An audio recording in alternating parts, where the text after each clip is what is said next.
expectations for 2021. But can the Cowboys finally live up to the hype? Those are the questions. We'll have the answers as we get up with you starting right now on a Thursday. Delighted to have you get up with us. Delighted to have the big fella, Chris Canty, alongside. And delighted to put together this squad. Look who's gotten up with us to talk football today. D. Wood's ready to go, Jeremy Fowler, and we welcome Brooke Pryor to the program this morning. We'll have some fun. We'll get to the football in a moment, but we have to begin here with history being made last night in Los Angeles. Performance of the night, Chris Paul and the Suns. One win away from his first ever trip to the NBA Finals. Paul George has other ideas. We're in the third quarter. We've got Devin Booker exploding to the hole. The Suns shot 56% from the floor in this game. Booker had 22. Now we're in the third. Clippers down by 13, but not giving up. Marcus Morris Sr., yes, he had 26. They cut it to 10. A minute later, same score. Ball movement.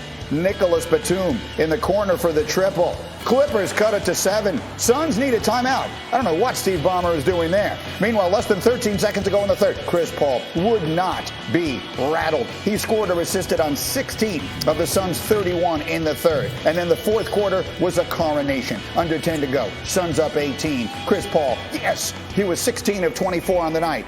More Chris Paul stepping back. He was 7 of 8 from three-point range. The Suns can feel it. 2 minutes later, Suns up 115-92. Paul with a dagger. 41 points for Chris Paul on the night. And then look at the end. Look at the cheap shot from Pat Beverly right there. Bush League sore loser nonsense. He was thrown out and justifiably so, but nothing was going to take this night away from Chris Paul. Look at the embrace with the coach Monty Williams. Paul scores 31 in the second half. Finishes with 41 and 8 assists. He's on his way to the finals for the first time. Chris Paul is in the NBA Finals. What do you think when you hear that sentence? Man, it sounds damn good. Damn good. Been a lot of work, man. A lot of work. Going to a new team, everybody staying the course. That team fight hard, but damn, this feel good. Chris Paul is stamped regardless. Anything else from here is extra. It's extra. I know he wants it bad. I know he's happy about this for his first time, but I know what he's on the pursuit of, and we have that same understanding. We don't talk about it much, but we know what we're trying to get to. 41 points for Chris Paul in a series-clinching win. That after he had 37 in the clincher against Denver. In NBA playoff history, only Karl Malone ever scored more points in a game in the postseason, 36 years of age or older. Paul's 41 last night, tying a career playoff high. So this night is about so many different things as we bring in my Uncle Seth Greenberg, no relation, and Tim Legler, who's got a very important business meeting to attend right after the show. And Legs, I'm glad, thanks for dressing up for us today. Legs, I'll start with you there. Chris Paul, in many people's mind, is already one of the all-time great players. So what does this now mean for him and his legacy? Well, look, I agree, and I agree with Devin Booker said. This guy's legacy as in terms of caliber of player is cemented. We know what Chris Paul is. This is one of the great point guards of all time, certainly one of the great players of his generation. But here's what this has done. It's erased that but that you always put on the end of a sentence about Chris Paul. When you would say, but it's a shame he was unavailable at critical times in the postseason with injuries. But he was on some underachieving teams with the Clippers all those years with all that talent and several Hall of Fame players on it. That now goes away because the focus is going to be he got this thing to the finish line. Now, can he get it across it? That's obviously just going to be gravy to me. But I think that part of his legacy has changed now because he was available. Now, he was injured a couple of games in this series, but he came back, and not only did he come back, he's the guy that ended matters. And I said going into the game last night, that's what I thought he was going to do, have one of those special nights where he's not just a floor leader and tough and the IQ of the team, all those things we credit him for. He sometimes has to go be a bucket getter. That's what his team needed to avoid the pressure at home of a Game 7. Chris Paul stepped up in a huge way. One last thing about this. Think about this. At one point, he was basically regarded with Darren Williams. It was a conversation, a debate. Who was the best point guard of that time in the NBA in their early to mid-20s? Darren Williams retired 4 years ago. Chris Paul is playing the best basketball of his career right now and the most meaningful games. He is playing his best. So that says a lot about what this guy has done, his longevity, his being able to stick with it this long, and now that butt can go away. He's now a guy that was available and played his best basketball when his team needed it and got a team to the finals that we didn't expect to be there. And so, Seth, let's talk about specifically what he did on the floor last night through a coach's eyes for a guy to completely control the game the way he did and knock down 7 out of 8 threes. What did you see?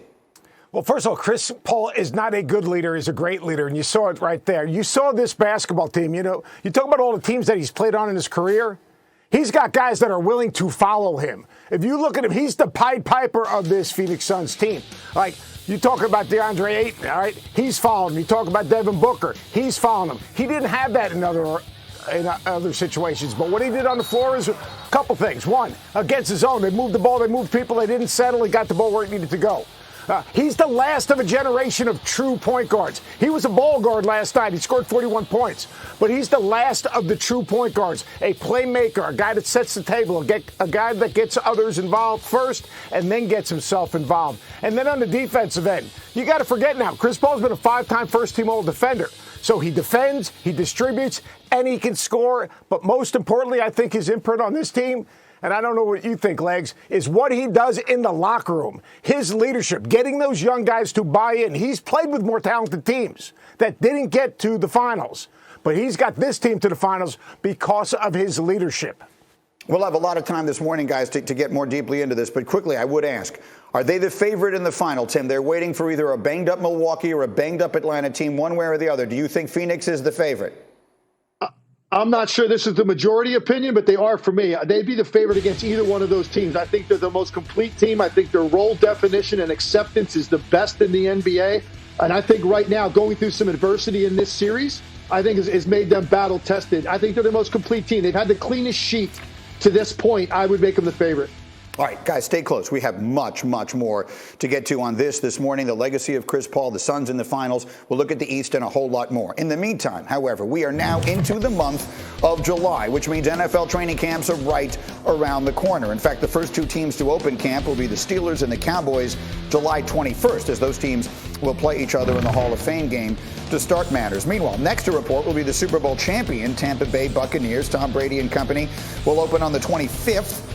Looking to become the first repeat champs since the 04 Patriots. And then the rest of the league reports on July 27th, including the Green Bay Packers, who had a somewhat tumultuous offseason, to say the least. They may or may not have Aaron Rodgers in camp. He has until tomorrow to opt out of the season, remember. We'll talk further about that. But speaking of the Packers, their number 1 receiver, Davante Adams, had some interesting things to say about another quarterback, talking about his relationship with Derek Carr, his teammate in college at Fresno State. Here's what he said.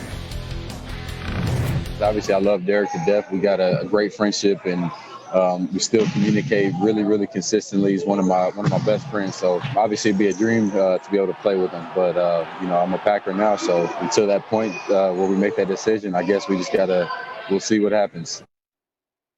All right, so what in the actual heck is going on here? So we got Damian Woody, got Chris Canty, and I got Jeremy Fowler. I'm coming to you first. I mean, we're sitting here on Aaron Rodgers' watch, and all of a sudden Davante Adams is talking about another quarterback he'd love to play with. Where do things stand with him and the Packers?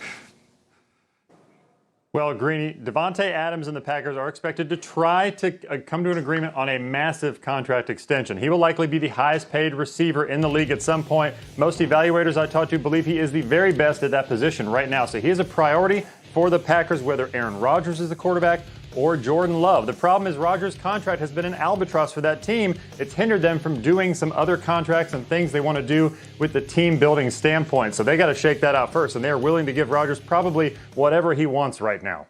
And so I guess I would ask him, Davante, saying what he said and his contractual status, which you're telling us could get done in the next couple of weeks. Again, training camp begins at the end of July. How does that one way or the other impact Rodgers' status in all of this? Well, it certainly helps if you have that guy there, but there's nothing substantive there yet. They've had some early talks. The Packers are pretty much out of pocket. Most teams are on vacation around the league right now. I think closer to training camp, this will come into focus for both Adams and Rodgers. Okay, so again, the training camp begins the 27th, so we're getting very, very close to this. So, D. Wood, I'll just ask you, because we're busy psychoanalyzing Aaron Rodgers from afar. It's been fun to do. We might as well continue to do it. Mm-hmm. So now you got Davante Adams saying what he's saying about his old college quarterback, Derek Carr. What do you think of that?